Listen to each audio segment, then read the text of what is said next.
Assalamualaikum warahmatullahi wabarakatuh. Nama saya Valda Anindya Maheswari. Di video kali ini saya akan menjelaskan 6 poin keilmuan yang baru saja saya dapatkan. Poin yang pertama yaitu adalah mengenai 4 masa pembagian periode ilmu fikih. Ini saya ambil menurut buku Tarik Tashri, yaitu diktat kuliah yang dipelajari di Universitas Al-Azhar. Periode pertama yaitu adalah periode ta'sis.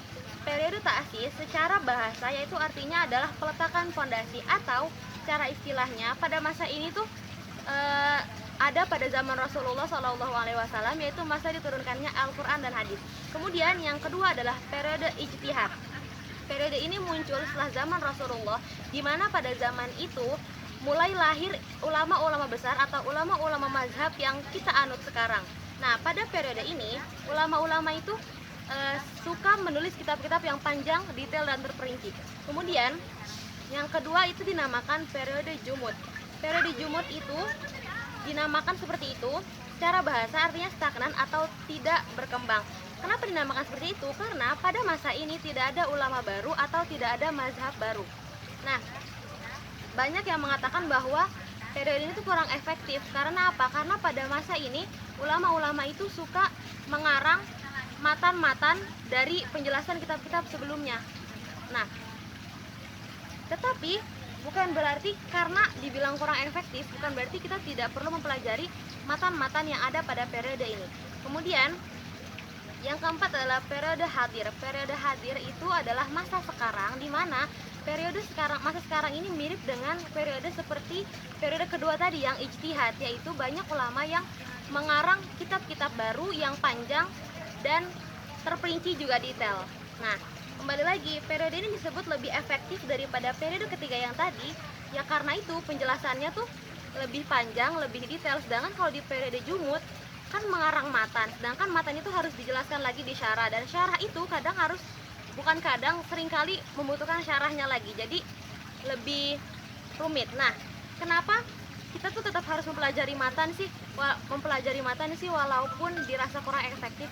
Karena matan akan jadi efektif jika kita paham dua kunci, yaitu yang pertama hafal matan dan yang kedua adalah paham syarahnya. Maka dari itu di sini saya akan menjelaskan matan Aqidatul Awam.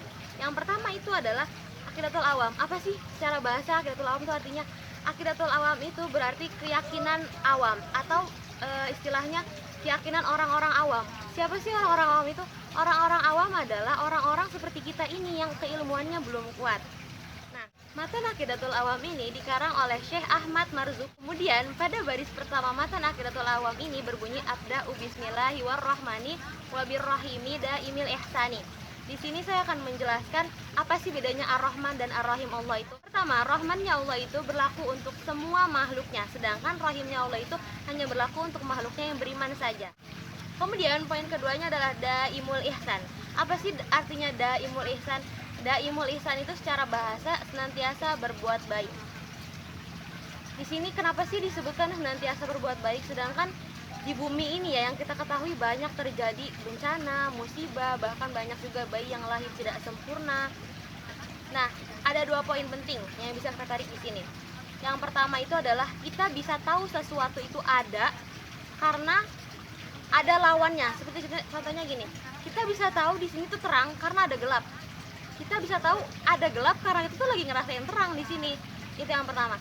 Kemudian yang kedua, seperti itu saya dan teman-teman saya di MA Internasional Mumtazah.